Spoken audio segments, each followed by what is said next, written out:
And hello, Aki, we are back. And hello, Stevie. It's good to be back. Yes, 'tis. I love Set Phasers mornings that we have together. Our special time. When I drink my tea. What a morning it is. No. Some ASMR for our fans. Yeah, a little ASMR. Me sipping my tea. I'm a wee tea Jenny, you see. Yes, you are. And I can't go without my tea. See what I did there? No. Were you trying the to words Scottish? Without the accent. I'm just working on the language, and Okay. then maybe I'll work the accent in there, you know? With the Barbie movie coming out, there's a lot of Ken jokes. Yeah. Oh, sure. You can. Oh, boy. I know. I do can. Well, we aren't here to talk about movie reviews or movie releases. We are here to talk about Star Trek Strange New Worlds. Shall we start That's the some show? true shenanigans. Let's get into it. Set Phasers, a highly illogical Star Trek podcast.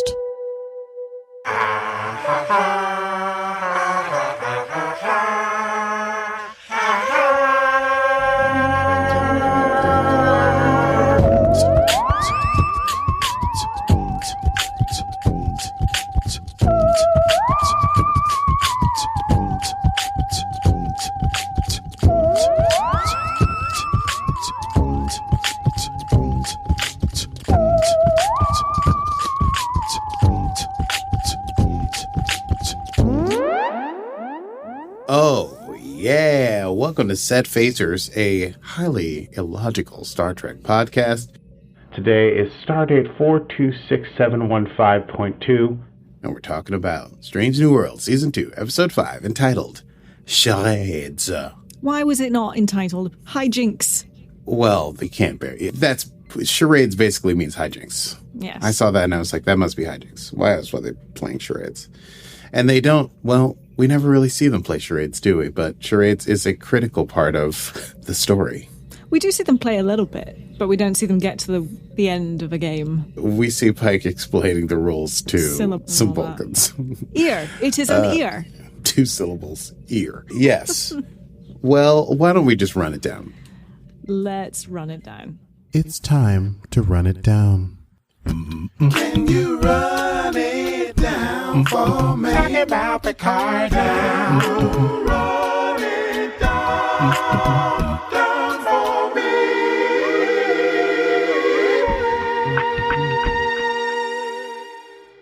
Groovy.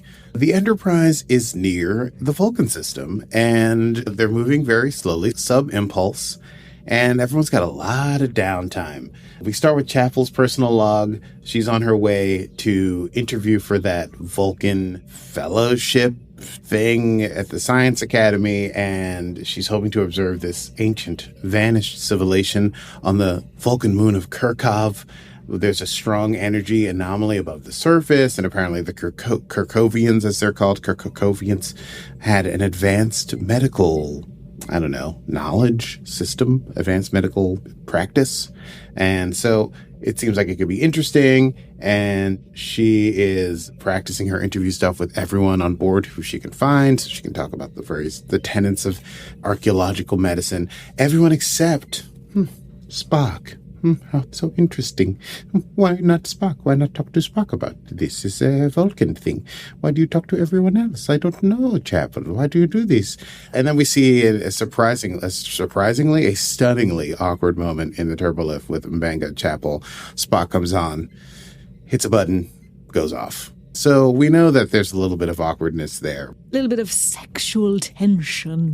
Whatever do you mean? Just because they kissed that one time last season and Spock is engaged to Pring and there's not supposed to be any emotions, and also Spock is having trouble controlling his emotions because of his encounter with the Gorn last season, and so he's been using all these suppressors. But let me not get ahead of myself. Spock also, we get his personal log. He's been controlling his emotions with help from Dr. M'Benga with these suppressors, but he's trying to get back into the swing of things, have his normal experience with his crew. So he's doing stuff like drinking with the other officers and cooking with Pike. And he is just basically getting out there. It's tricky thing because he's got all these medicines preventing him from fully experiencing the emotions that he would experience. So when he's cooking with Pike, he can't smell anything. When he's at the command staff reviews, he sees Sam, his empty plate of crumbs. I guess Sam always brings a scone and some water to these scone and a cup meetings. Of tea, perhaps. That's what it seems like, but he leaves crumbs all over the table.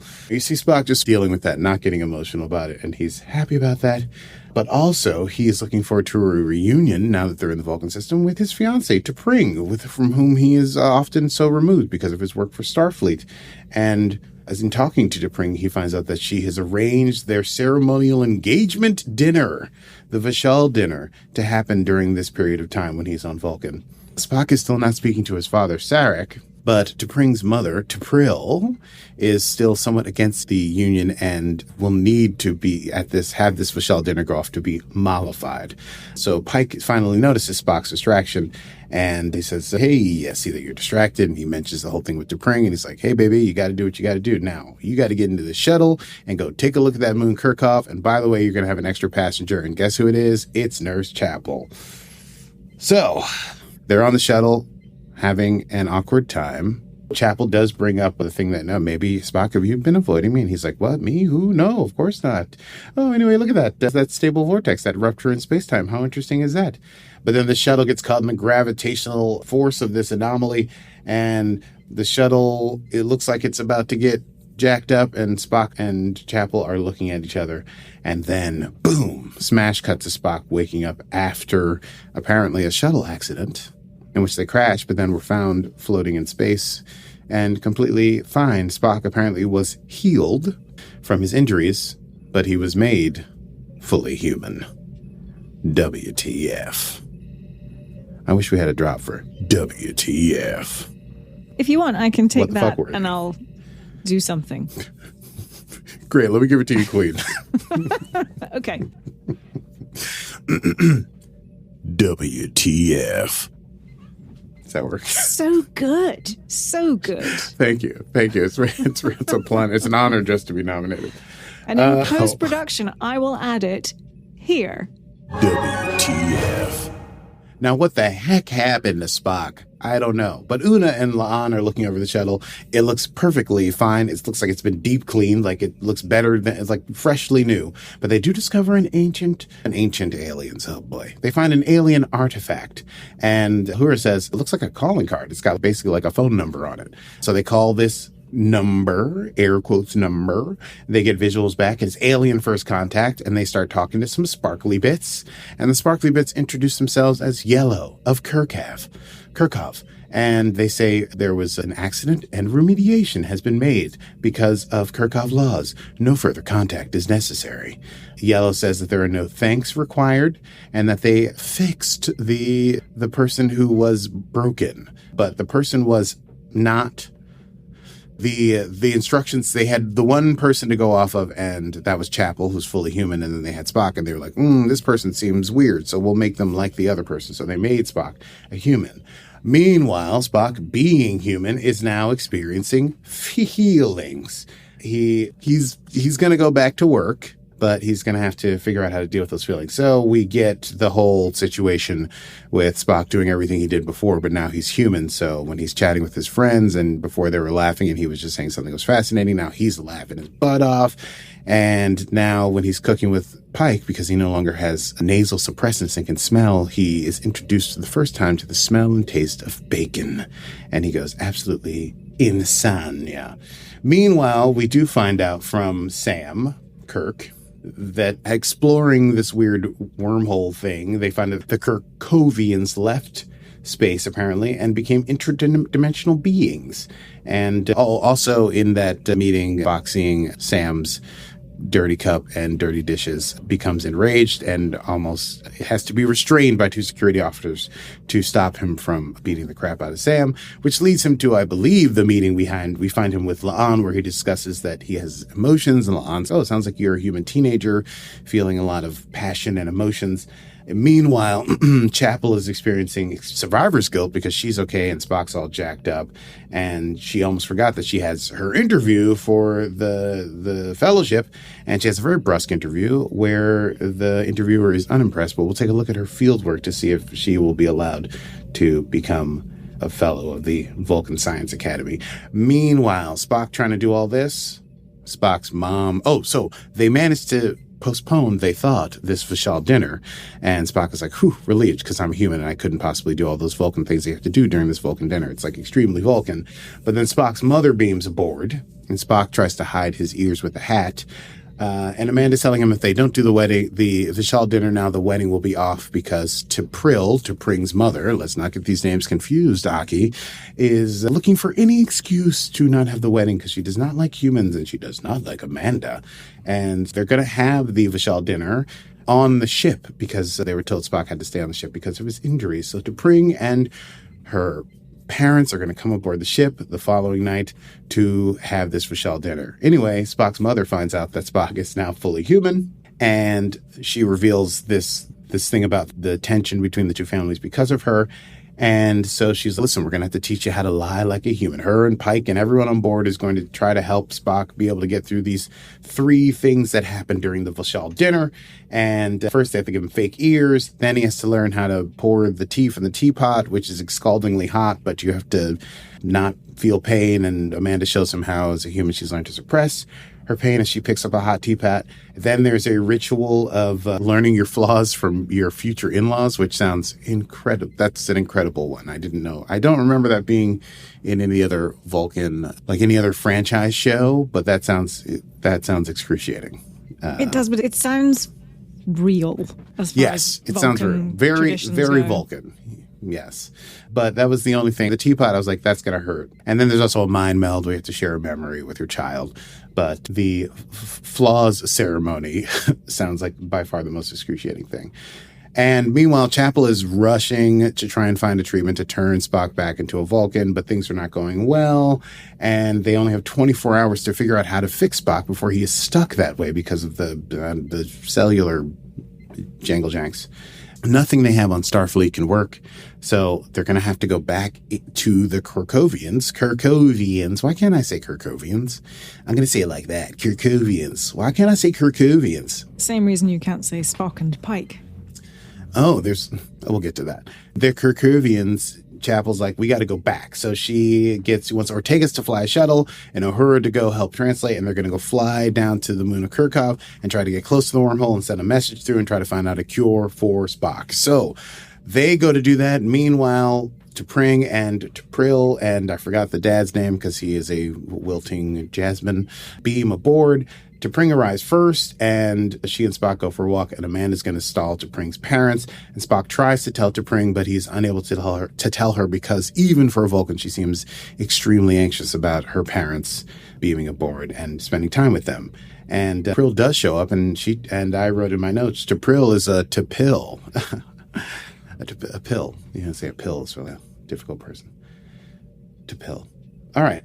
They go to the dining area, which is Pike's fancy dining area. And Pike has made all this traditional Vulcan food, which T'Pril is incredibly critical of. And the ritual begins earlier than they thought because there's not going to be all these finger foods and people standing around chatting.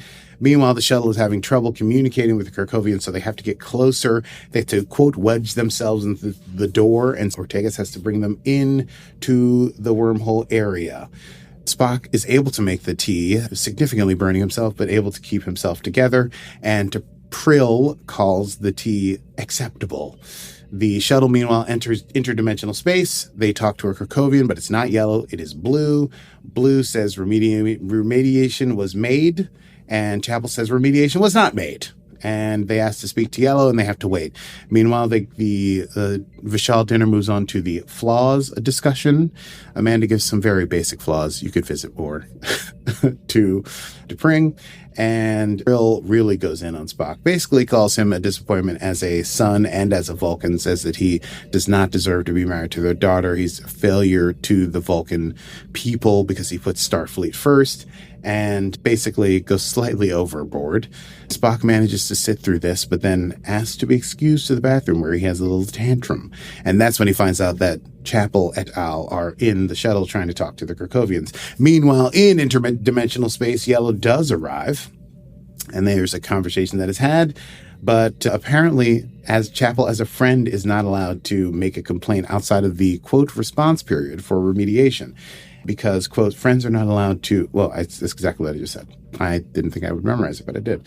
Also, Chapel learns that Spock, in the accident moment, diverted the shields away from himself and towards Chapel to protect her during the accident. And so Uhura and Ortegas, who both are like, come on, we know the deal, encourage Chapel to explain her true feelings for Spock to the Krakowian, Uhura saying, quote, tell them you like Spock. So they're about to do this mind meld thing, but Spock is not healed. So Pike steps up to try and delay things by saying they need to do an important Earth tradition, that of charades. And so while that is happening, Chapel was able to talk Yellow into telling her how to make a cure. And while they're doing the charades business, Chapel does show up with Spock's quote unquote vitamins. And Chapel and Spock go into the bathrooms and they are talking. And she asks him why he did the thing with the shields. And he says it seemed logical. And then there's a moment where there's unspoken, that tension, that desire between the two of them. But before Spock can say anything, he says he has to tell her something, and Chapel hits him with the cure, which will cause his Vulcan-ness to come back, but the physicality will come back a little later. So he's able to go and do the mind meld, which he does successfully, and T'Pring reluctantly accepts that the dinner was done correctly. But in so doing, she offends Spock and possibly his latent lack of control of emotions. And she says only a Vulcan could have done this Vishal dinner. And Spock says, well, you'll be surprised to learn that a human did this Vishal dinner, T'Pring. And he says, a human did it all. The human showed me how. And he praises Amanda for being a human among Vulcans, and causes some consternation at the end of the Vishal dinner. And so no one, including T'Pring's dad, who, again, seems like a very sort of milquetoast kind of, I'm a dad kind of guy who was asking. Milquetoast is such an odd word. Isn't it? But for a Vulcan, he's, oh, let's have some more food. Is there more food in there? Why does he now sound like Kermit? Because that's his emotion. I'm a Vulcan, but gosh, you made that food. I'd love to try some, Pike. What's this game, charades? You play with your ears? Now I'm making a little more kind of like Goofy. I'm T'Pring's dad. What's his tush? I don't remember my name. I'm not used to doing voices early in the morning. What I loved about that was the subtle shift that continued. It slowly got more and more feckless and goofy, yes. I'm T'Pring now. It's getting even sillier. My daughter T'Pring's going to marry Spock. I'm cool with it. That's fine by me. Okay, so T'Pring and Spock go to have a little private talk, and T'Pring is hurt that Spock did not trust her and suggests that they spend some time apart. Maybe the what do you call when people get married? God, what a life. Oh, marriage? Engagement. Okay. Engagement. Their engagement might be off. And she walks out of the room and Spock is left alone. Chapel is rejected summarily from the Fellowship, but then she's like, oh, that's cool. I just spoke to an ancient race that lives in interdimensional space and showed me how to change back a genome in a living person. And the interviewer's like, say what? And she's like, you can read in my paper. Sucks for you. Peace. And finally, semi-finally, penultimately, Spike et al. Have a chat. That's my official word for when Spock and Spike are hanging out. Spock and Spike. I just did it. I tried to do it, and I still can't do it. This is so stupid. For when Spock and Pike are hanging out, I'm going to call it a Spike chat. Spike chat. And they're having drinks. And Spock is like, yeah, so this is the situation. It's been a rough day. And Pike offers one more human ritual, that of commiseration, and they have drinks together. And Spock goes and talks to Amanda about the memory that she shared during the mind meld, which is a memory when she took him to school and the first day that Vulcan children asked him to play with them. And he realizes how much Amanda gave up to live as a human on Vulcan and how she was never accepted and how that was the subtext of this whole Vishal dinner situation conversation in the first place. And then finally, Spock is like, you know what? He's walking around his quarters. I'm going to go see Chapel. And he walks to the door, and who's there but Nurse Chapel? And he tells her about T'Pring. And then she asks how he feels, and he says he feels badly, but that it was necessary. And he says he has been conflicted about his feelings because he has feelings for someone else. And he no longer wants to suppress those feelings for Chapel. And then, well, the moment we've all been waiting for. Kissy Kissy. Yeah, straight up Kissy Kissy. And then they're both like, say what? And they're like, you know what? Who cares? Let's see where this goes. This ends episode 5, season 2 of Star Trek Strange New Worlds, entitled Charades. And charades there were aplenty. Let's chat about that. I say, darling, let's do a quick chat about that. Yes, let's go. Just cleaning my glasses because of the rampant humidity in my room. Ooh. Kissy, kissy. Kissy, kissy. And also kind of like a no strings attached relationship. Like they're just going to see where it goes or whatever. Just hang out. Let's just hang out with each other. Whatever, man. Let's not divine it or whatever. It's just like Spock and Chapel are doing whatever they do, whatever. But yeah, they're making out. They're engaging in some heavy petting there. And flagrante delecto, perhaps, there. Anyway, it was a great episode. Everyone loves some love shenanigans. Yes, they do. Kissy, kissy. Oh, and it's just been building. It's been building, Aki, for 15 episodes. 15 episodes. 15 years. It's like the lady on the Titanic. I've been waiting for 15 episodes. Sounds a bit like Pelly, actually, didn't it? They did, but it was it was a nice pull, though. The concept of it was a good pull. Thank you. Yes, and also there's always, every franchise has an episode where a Vulcan is not in control of their emotions and goes absolutely hog wild on everything. That is true. I wasn't even thinking of that trope. I was relating this one more to the trope of a transporter malfunction. Because I was like, we have those, and then they're not themselves. Yes, you got your Tuvix, but this was this was sort of like a joyful Tuvix, not a weird, sad one, where you had to maybe get rid of a new kind of version of life. Let's not get into the Tuvix debate. I wasn't thinking Tuvix. I was thinking more like the Will Riker and his doppelganger, but there are loads. You thought of happier ones. I just thought of Tuvix. I always think of Tuvix. My heart is never far from thoughts of Tuvix and the life they could have led if they had been allowed to live. Probably be married to some Klingon woman somewhere. Klingon female. Yeah, but I do understand that 2 lives had to die for 1. You really got to figure this all out. It's a complicated episode. It's hard to be a captain in the Delta Quadrant, but we're not talking about Voyager. We're talking about Strange New Worlds, and this is a great episode. I love T'Pril's hyper-Vulcanism. I loved T'Pring's dad, whose name I really should have looked up because I really enjoyed how much he was sort of like, oh, hey, Spock. Oh, hey, Amanda. Well, it's cool to be on the ship. What a nice room. His lines were like, oh, this is a pretty nice room you got here. Would you like to Google it? If you want to know, you can Google that. The answer is What's the answer? Sevet? Sevet. Sevet.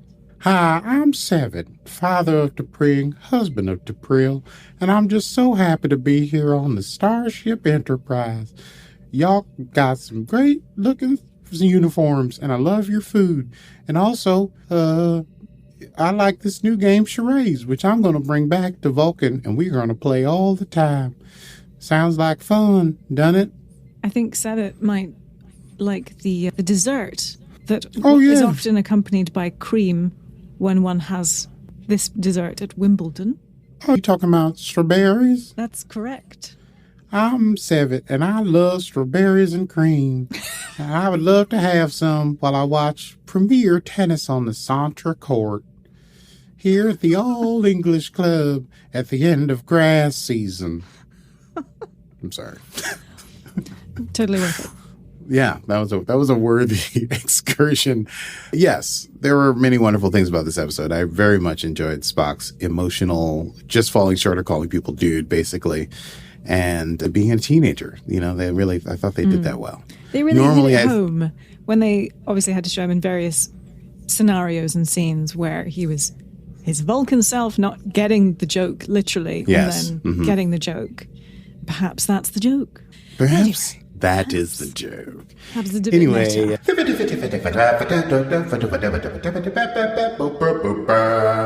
Hello, ladies and gentlemen. Welcome back once again to the Set Phasers News. We go immediately now to Stevie at the Easter egg desk. Stevie, how are you today? Well, hi there, Augie. I am well, thank you. It is a pleasure, as always, to be here at the Star Trek Strange New Worlds set, here to bring you the latest in Easter eggs from what a wonderful episode we had in Charades.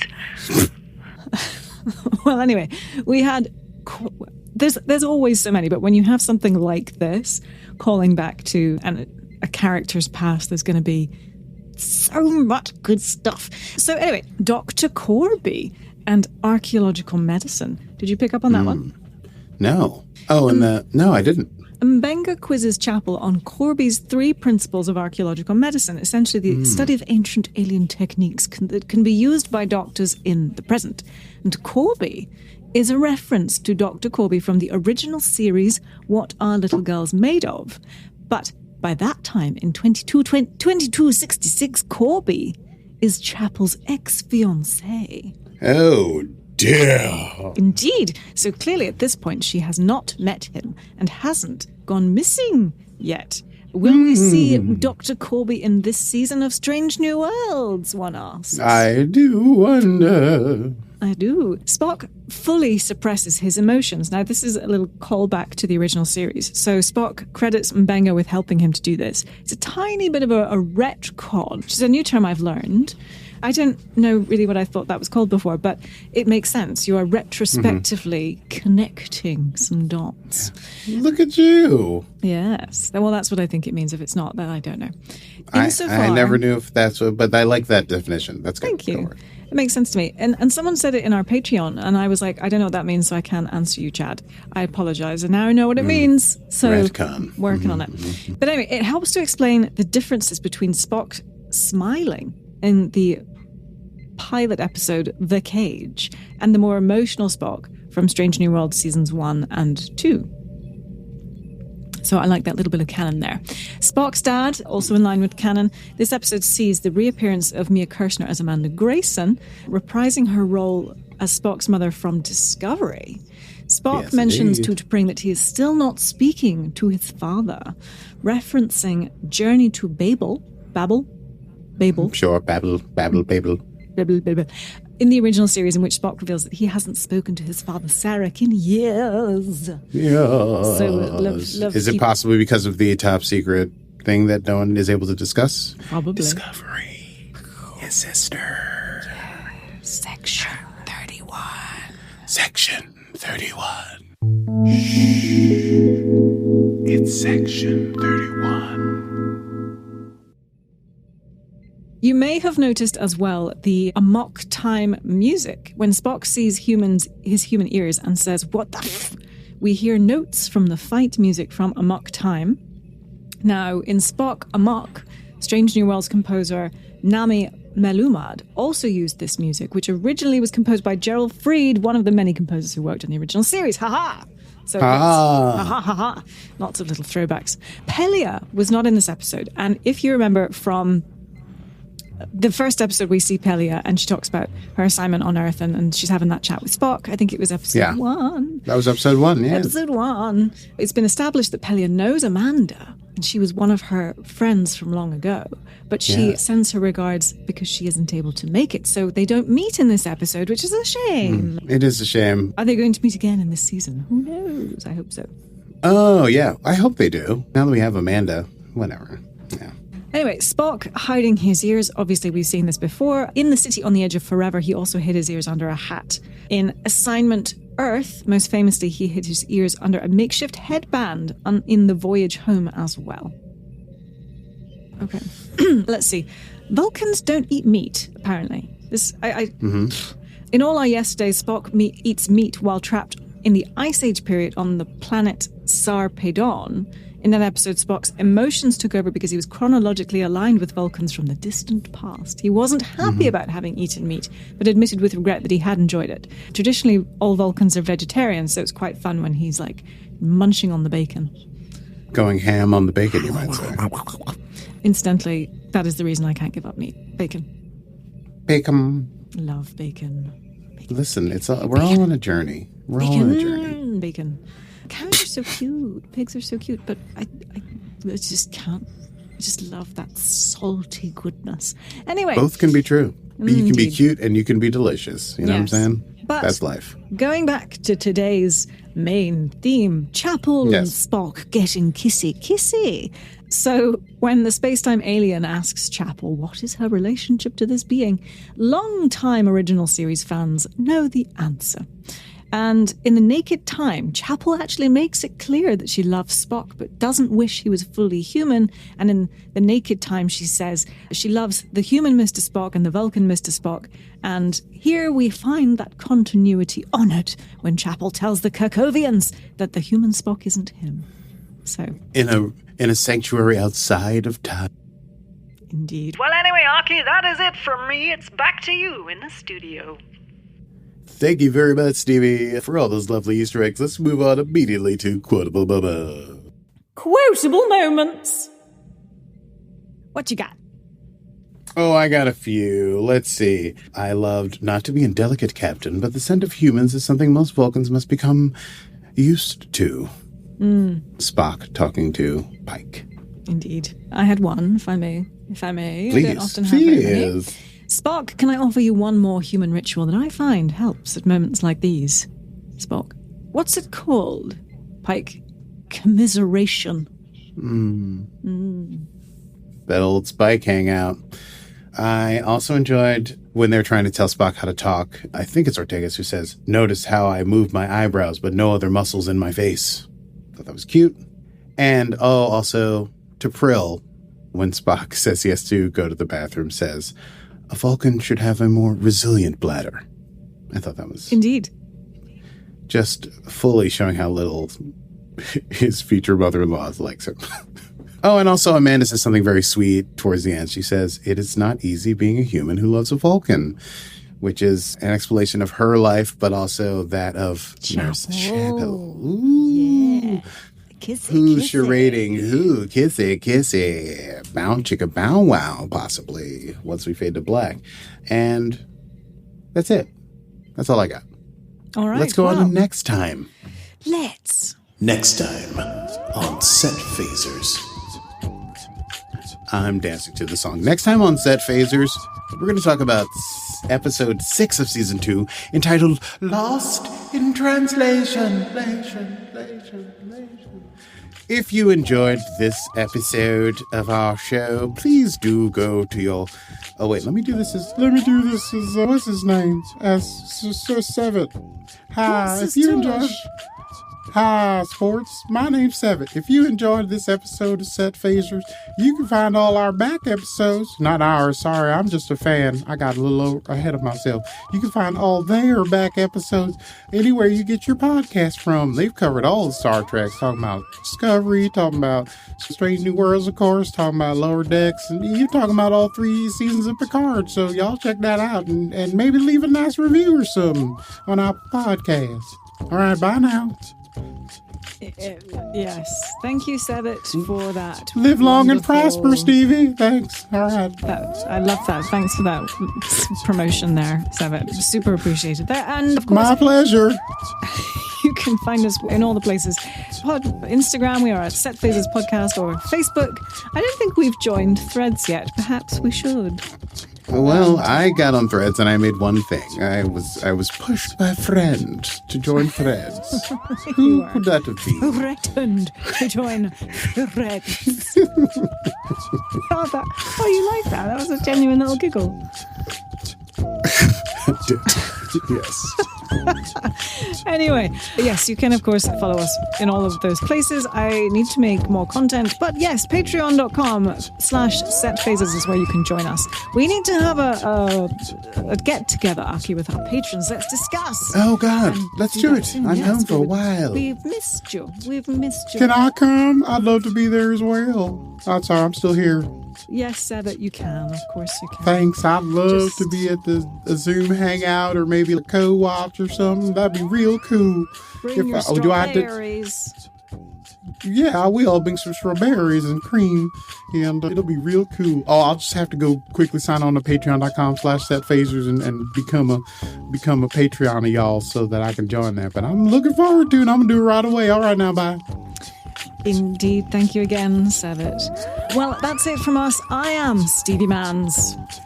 And I'm, as you humans say, a big deal. And this has been Set Phasers, a highly illogical Star Trek podcast. Computer.